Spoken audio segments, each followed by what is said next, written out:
News hunters पर भोरे भोर खबर दिन भर में आपका स्वागत है। मुख्यमंत्री नीतीश कुमार ने ऐलान किया है कि नए साल में 3 लाख लोगों को सरकारी नौकरी दी जाएगी। साथ ही 10 लाख को रोजगार मुहैया कराया जाएगा। उन्होंने कहा कि हम लोगों ने 10 लाख लोगों को सरकारी नौकरी देने के लक्ष्य को बढ़ाकर लाख किया है। 9 लाख को सरकारी नौकरी दे दी गई है। वहीं 34 लाख के लक्ष्य के विरुद्ध अब तक 24 लाख लोगों को रोजगार मुहैया करा दिया गया है। पिछले 11 महीनों में बिहार के 35,677 किशोर साइबर धोखाधड़ी के शिकार हुए। वहीं देश भर में यह संख्या 2,55,000 है। सबसे ज्यादा ऐसे किशोर साइबर ठगों के निशाने पर रहते हैं जिनका सोशल मीडिया में अकाउंट है या उनके नाम पर बैंक खाते खोले गए हैं।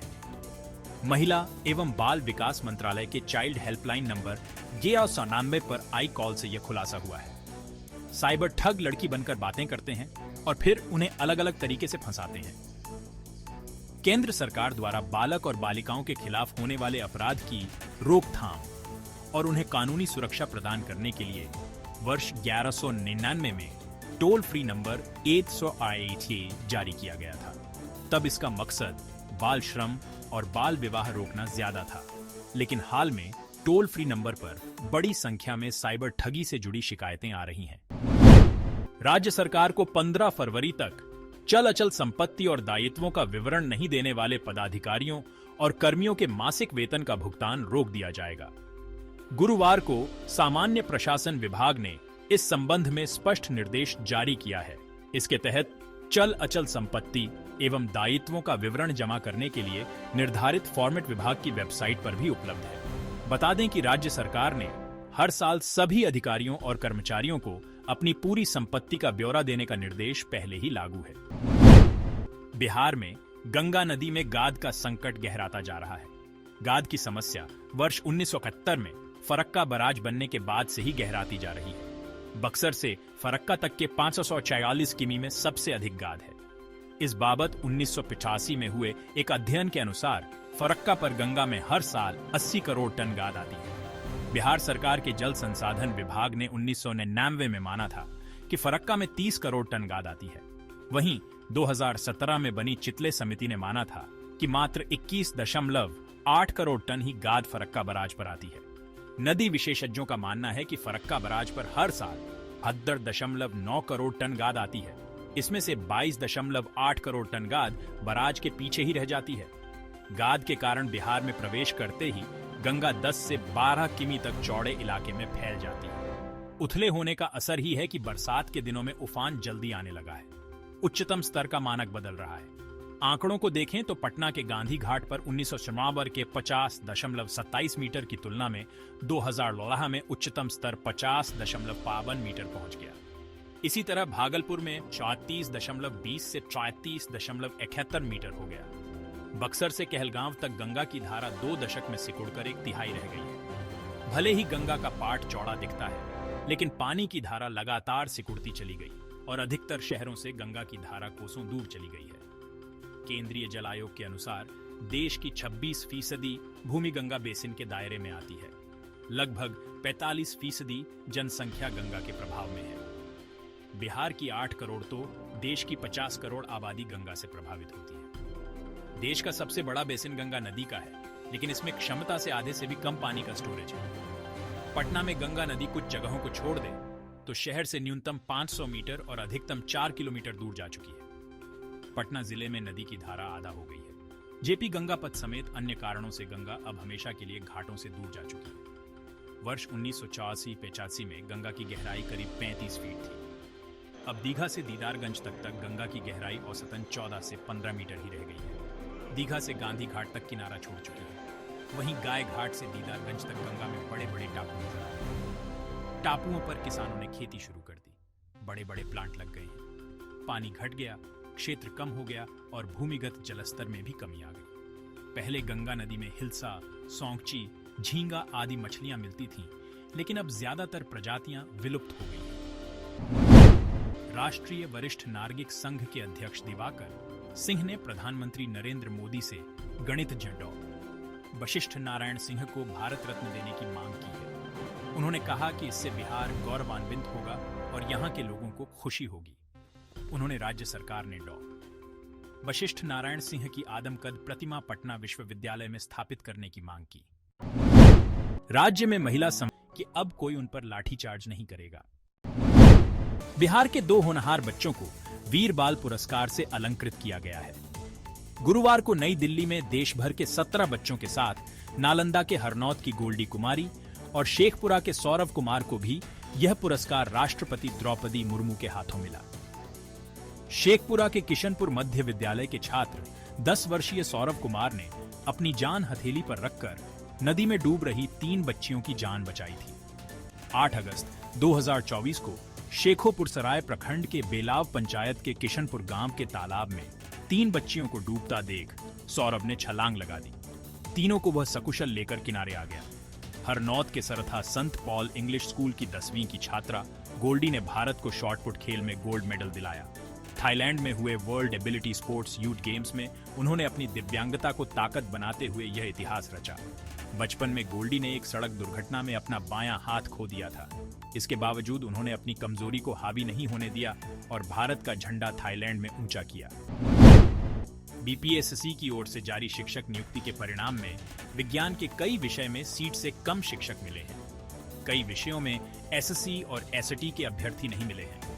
इसकी वजह से सीटें नहीं भर सकी हैं। राज्य के सरकारी स्कूलों के निरीक्षण में जा रहे पदाधिकारियों के लिए नया दिशा निर्देश शिक्षा विभाग ने जारी किया है। इसमें विभाग ने बताया है कि निरीक्षण के दौरान कौन कौन सी बातों का विशेष ध्यान रखना और उल्लेख उन्हें अपनी रिपोर्ट में करना है।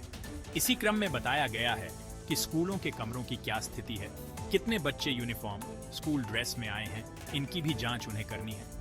स्कूल आने वाले बच्चे कितने ऐसे हैं जो परीक्षा में नहीं बैठते हैं, इसकी रिपोर्ट तैयार होगी। इसके अलावा शिक्षकों, छात्र छात्राओं की उपस्थिति, मध्याह्न भोजन योजना की स्थिति, शौचालय और पेयजल की सुविधा आदि की रिपोर्ट तो पहले से ही की जा रही है। विभाग ने अब यह भी निर्णय लिया है कि जिला और राज्य स्तर के पदाधिकारियों की निरीक्षण रिपोर्ट के आधार पर 3 माह की एक विस्तृत रिपोर्ट भी तैयार की जाएगी, जिसका ऑनलाइन रिकॉर्ड रखा जाएगा। पटना नगर निगम नव वर्ष पर पहली बार सांझा उत्सव मेला आयोजित कर रहा है। गंगा किनारे चांद नंबर घाट को पिकनिक स्पॉट के रूप में सजाया गया है। गुलाबी ठंड के बीच उत्साह की लहर और गीत संगीत के साथ लजीज व्यंजनों के साथ पटना की शाम सुहानी होने जा रही है।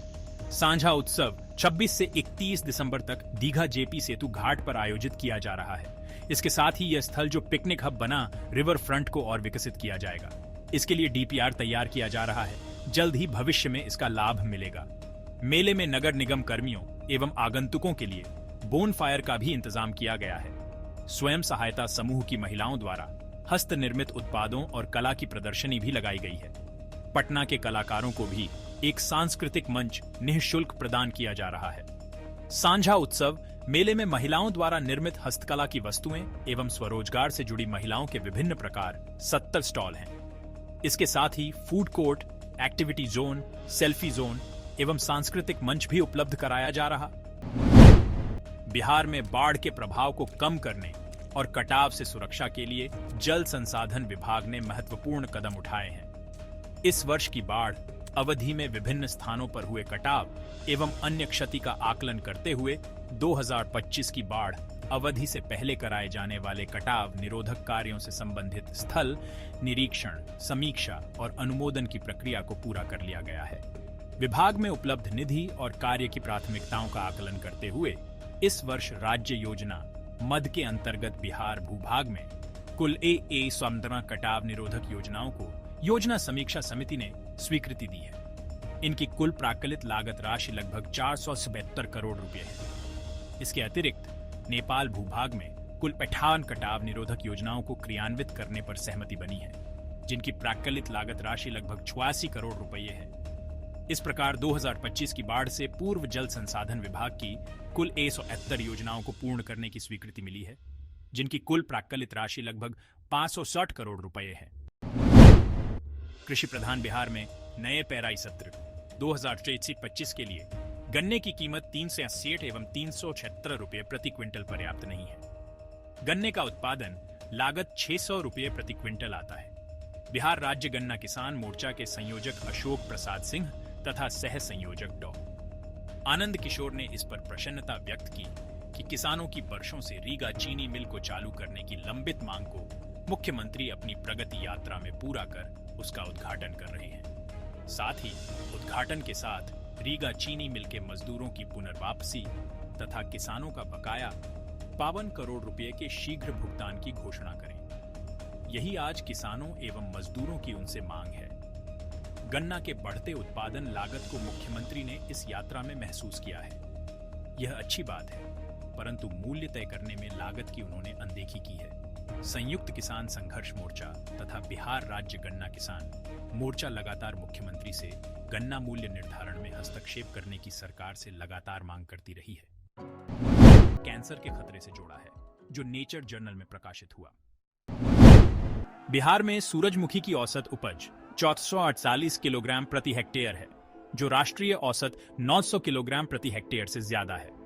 रूस और यूक्रेन दुनिया का आधा से ज्यादा सूरजमुखी तेल का उत्पादन करता है और इनमें भी यूक्रेन सबसे आगे हैं, जहां 1/3 से अधिक सूरजमुखी के तेल का उत्पादन होता है। भारत दुनिया का सबसे बड़ा खाद्य तेलों का आयातक है, जो अपनी जरूरत का करीब 56% आयात से पूरा करता है। भारत में पाम ऑयल इंडोनेशिया और मलेशिया से, सूरजमुखी तेल रूस और यूक्रेन से तथा सोयाबीन तेल अर्जेंटीना व ब्राजील से आयात होता है। भारत सरकार ने खाद्य तेलों के लिए कम आयात शुल्क की व्यवस्था को मार्च 2025 तक बढ़ा दिया है। सरकार के इस कदम से खाद्य तेल के आयात को बढ़ावा मिला है, जबकि तिलहन फसलें उगाने वाले किसानों को सही भाव नहीं मिल पा रहा है। बाजार में नई फसल आने के समय सरसों के दाम न्यूनतम समर्थन मूल्य से काफी नीचे गिर चुके हैं। बिहार की नीतीश सरकार ने गुरुवार को बड़े स्तर पर डीएसपी स्तर के अधिकारियों का तबादला किया। बिहार में विभिन्न जगहों पर पिछले कुछ वर्षों से तैनात 108 डीएसपी के ट्रांसफर किया गया है। इनमें से अधिकांश डीएसपी के पोस्टिंग अपराध अनुसंधान विभाग और निगरानी विभाग में की गई है, जबकि कई लोगों का डीएसपी एसटीएफ के रूप में तबादला किया गया है। इसके साथ ही कई की पोस्टिंग विभिन्न आईजी और डीआईजी के कार्यालय में की गई है। गांधी मैदान में 12 दिसंबर से लगे सरस मेला का गुरुवार को समापन हो गया। 15 दिन में हस्तशिल्प के सामान की 21 करोड़ की बिक्री हुई।